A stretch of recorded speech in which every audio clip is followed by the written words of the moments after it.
रामायण की कथा तो सभी ने सुनी या पढ़ी होगी, जिसमें श्री राम और माता सीता के जीवन से जुड़े पहलुओं को दिखाया गया है। उन्हीं में से कहानी में बताया गया है कि कैसे मर्यादा पुरुषोत्तम राम अपनी पत्नी सीता को एक धोबी की बातों में आकर अयोध्या छोड़कर जाने को कह दिया था।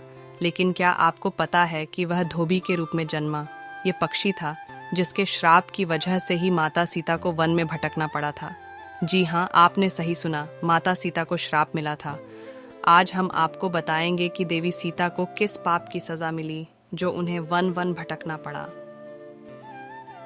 वीडियो शुरू करने से पहले दोस्तों, आपसे विनती है कि हमारे चैनल को सब्सक्राइब करके हमें सपोर्ट कर दीजिए, जिससे हम आपके लिए बेहतरीन से बेहतरीन वीडियो आप तक ला सके।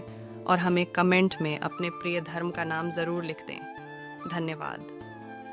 मिथिला नगरी में जनक राजवंश राज करता था। उन्हीं में से एक राजा सीत ध्वज थे। एक बार यज्ञ के लिए वह जमीन जोत रहे थे। उसी समय वहां से छोटी कन्या निकलती है।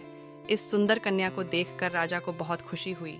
उन्होंने उस कन्या को अपनी पुत्री बना लिया। उसका नाम सीता रखा। एक दिन सीता अपनी सहेलियों के साथ बगीचे में खेल रही थी। वहां उन्हें एक तोते का जोड़ा दिखाई दिया, जो बहुत ही खूबसूरत था। वे दोनों पक्षी एक पर्वत की चोटी पर बैठकर बातें कर रहे थे। पृथ्वी पर श्री राम नाम से विख्यात एक बड़े सुंदर राजा होंगे। उनकी महारानी का नाम सीता होगा। श्री राम सीता के साथ कई वर्षों तक राज्य करेंगे। धन्य हैं वे जानकी देवी और धन्य हैं वे श्री राम तोते की ऐसी बातें सुनकर सीता ने सोचा कि ये दोनों तो मेरे ही बारे में बातें कह रहे हैं। इन्हें पकड़कर मैं इनसे अपने जीवन से जुड़ी सारी बातें पूछ सकती हूँ। इसीलिए उन्होंने अपनी सहेलियों से उन दोनों पक्षियों को पकड़कर लाने को कहा। उनकी सहेलियां उस पर्वत पर गईं और दोनों पक्षियों को पकड़कर ले आई। माता सीता उन पक्षियों से कहती हैं कि तुम दोनों बहुत सुंदर हो। देखो, डरो नहीं, मैं तुम्हें कोई नुकसान नहीं पहुंचाएंगे। तुम बस मुझे यह बताओ कि तुम कौन हो और कहाँ से आए हो।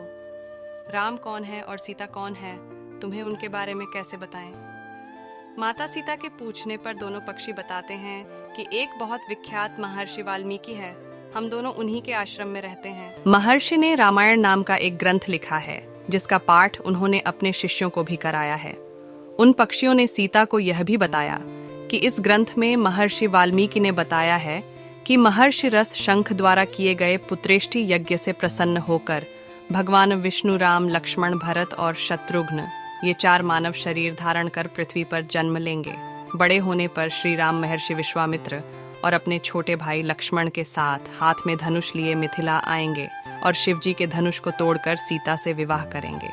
फिर उस पक्षी के जोड़े ने कहा, हे सुंदरी, हमने तुम्हें सब कुछ बता दिया, अब हमें छोड़ दें, हम जानना चाहते हैं। पक्षियों की बातें सुनकर माता सीता के मन में और भी बातें जानने की इच्छा हुई। उन्होंने उन दोनों से पूछा कि राम कहाँ होंगे, वे किसके पुत्र हैं, कैसे वह मिथिला आकर जानकी से विवाह करेंगे। नर तोता बोला कि श्री रामचंद्र का मुख कमल के समान सुंदर नेत्र, बड़े बड़े और खिले हुए नासिका, ऊंची पतली भुजाएं, घुटनों तक गला शंकर के समान होगा। मैं उनका क्या वर्णन करूं, जिनके गुणों का बखान 100 मुख वाला भी नहीं कर सकता। दोनों पक्षी कहते हैं कि जानकी देवी धन्य है, जो जल्द ही रघुनाथ जी की पत्नी बनकर उनके साथ कई वर्ष तक राज करेंगी। लेकिन तुम कौन हो? पक्षियों की बातें सुनकर सीता ने कहा कि जिसे तुम लोग जानकी कह रहे हो वह मैं ही हूँ। माता सीता उन्हें कहती हैं कि मैं तुम दोनों को तभी छोड़ूंगी जब श्री राम यहाँ आकर मुझसे विवाह करेंगे। तब तक तुम दोनों आराम से मेरे घर में रह सकते हो। ये सुनकर मादा तोता जानकी से कहती कि हम वन के पक्षी हैं, हमें घर में सुख नहीं मिलेगा। मैं गर्भवती हूँ, मुझे जाने दो, मैं अपने स्थान पर जाकर बच्चे पैदा करूंगी। आप चाहें तो उसके बाद फिर से यहाँ आ जाऊंगी। उसके कहने पर भी सीता जी ने उसे नहीं छोड़ा। तब उसके पति यानी नर तोते ने कहा, सीता, मेरी पत्नी को छोड़ दो, वह गर्भवती है। जब यह बच्चों को जन्म दे देंगी तब उसे लेकर मैं फिर तुम्हारे पास आ जाऊंगा। तब माता सीता ने कहा, तुम आराम से जा सकते हो, लेकिन यह मुझे बहुत पसंद है।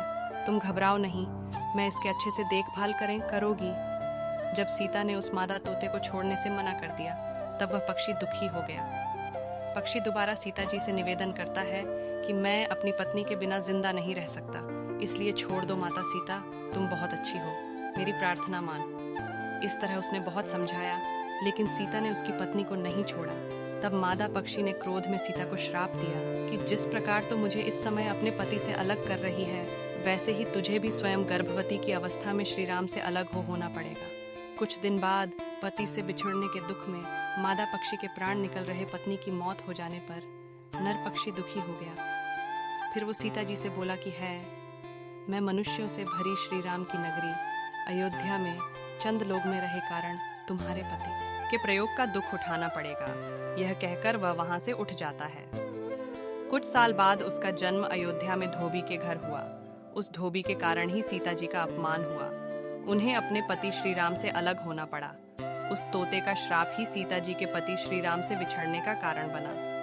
इसीलिए जब माता सीता गर्भवती थी तो उन्हें भी पति से दूर वन में रहना पड़ता है।